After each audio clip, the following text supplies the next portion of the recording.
शिव को जब क्रोध आया तो सारा जगत एकदम घबराने लगा, देवता थर्राने लगे। देखते ही कामदेव भस्म राख बन के गिर गया। देवताओं ने मुंह फेर लिया और छुपने लगे कि हमें ना देख ले। और उतने क्रोध में जब भोले बाबा हैं, उसी समय पर कामदेव की पत्नी अश्रुपात करती हुई आकर चरणों में बैठ गई। नाथ, अब मैं कैसे जीऊंगी? मेरे पति को तो आपने मार डाला, पति के बिना भला मैं जीवन कैसे जीऊंगी? तत्क्षण रिकॉर्ड, जैसे कोई अभिनय कर रहा हो। टीवी में हम देखते हैं, एक साउथ की फिल्म थी, वो जो गरुण पुराण के आधार पर सजा देता है हीरो, जो ऐसे बाल आगे कर लेता है वो कभी बहुत सॉफ्ट हो जाएगा, मैंने नहीं मारा, तभी आंखें तरीके के हाँ मैंने मारा। तो कितना आनंद आता है उस अभिनय को देखकर। एकदम से दो रोल, अभी बहुत सरल और उदार, और अभी एकदम बहुत कठोर। भगवान शिव का यह रूप मानो ऐसे ही था। अभी एकदम आंखें लाल लाल और भस्म किया है, और जैसे रति आई तो कर्पूर गौरम करुणावतारम, प्रसन्न मुद्रा में कहते हैं, अरे रति रो नहीं, तुम्हारा पति द्वापर में श्री कृष्ण के पुत्र के रूप में, प्रद्युम्न के रूप में तुम्हें प्राप्त होगा। तब तक तुम्हारा पति बिना देह के सबको व्यापेगा, इसका एक नाम अनंग होगा। बोलो शंकर भगवान की जय हो। कल्पना करिए, यदि आपको क्रोध आता है, क्रोध तो सबको आता है, कोई ऐसा नहीं कह सकता कि हमको क्रोध नहीं आता। आपको आपको आपको आपको आप सबको क्रोध आ रहा हो। उसी समय पर कोई आकर के कहे, अजी साहब हमें क्षमा कर दो, थोड़ा प्यार से बात कर लो, तो तुरंत सामान्य हो जाओगे? हो जाओगे सामान्य? नहीं होगे। तू हट जाओ हमारी आंखों से, बाद हम बात करना, है ना? नहीं, हम तुम्हें भी सुना देंगे दो चार। होता भी है, गुस्सा में बिचौलिया पिट जाता है।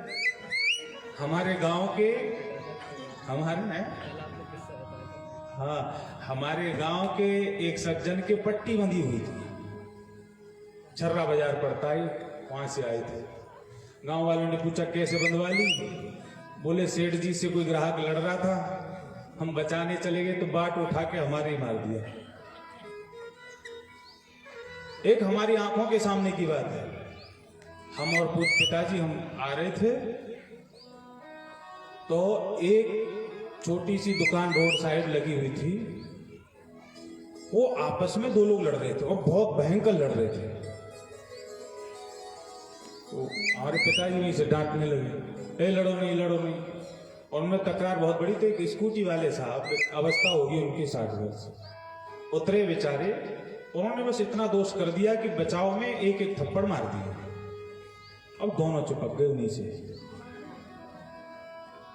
और दोनों ने चिपक करके उनको गिरा लिया, और जितना एक दूसरे को मार रहे थे, दोनों अकेले को मारने लगे। हमारे नियंत्रण में नहीं है हमारा क्रोध। हे शिव जी, हम पर भी ऐसी कृपा कर दो कि हम भी क्रोध को वश में कर सकें। यदि आपने क्रोध को मारना सीख लिया तो आप जीवन में अशांत नहीं रहेंगे। हमारी अशांति का, हमारे दुखों का बहुत बड़ा कारण है क्रोध। दिन में एक दिन, महीने में, साल में एक दिन हम क्रोध कर लेते हैं, तो एक वर्ष तक हमको, एक महीने तक जो हमने पूजा पाठ किया उसका फल नहीं लेने देता। हमारे एक महीने के फल को खा जाता है पूजा पाठ को। अब समझो कि साल में 12 दिन क्रोध कर लिया तो हम तो ठन ठन पाल रह गए, हमारे को पास कुछ बचा ही नहीं। मैं आपसे ही नहीं कह रहा, क्रोध हमें भी आता है। इस बात को छुपाना, कोई कहता है व्यासपीठ पर बैठ करके हमें क्रोध आता है। अगर कोई ये कहे कि हमें क्रोध नहीं आता, इन्हें मारने वाले मर गए, ये चीजें कभी मरती नहीं है। बस इतना है कि किसी का क्रोध पर कितना नियंत्रण है, किसी का क्रोध पर बिल्कुल नियंत्रण नहीं है। कोई क्रोध के अधीन है, किसी के क्रोध अधीन है।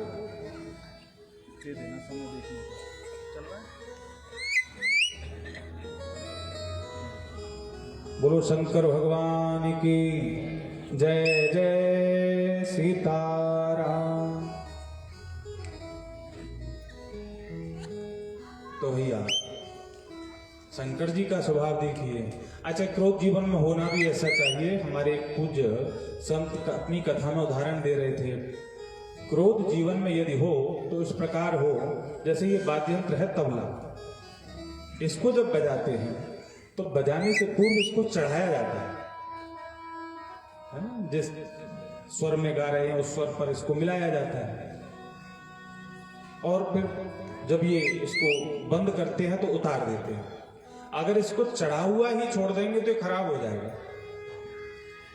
इसी प्रकार जीवन में आए क्रोध को चढ़ा छोड़ देंगे, बहुत समय तक छोड़ देंगे, हमारी बुद्धि को नष्ट कर देगा।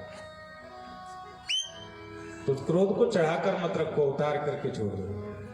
भोले बाबा जैसा उतारने वाला भी कोई तत्क्षण उतार दिया। रति तेरा पति प्रद्युम्न के रूप में प्राप्त होगा। अब देवता सहज ही सामने आ गए।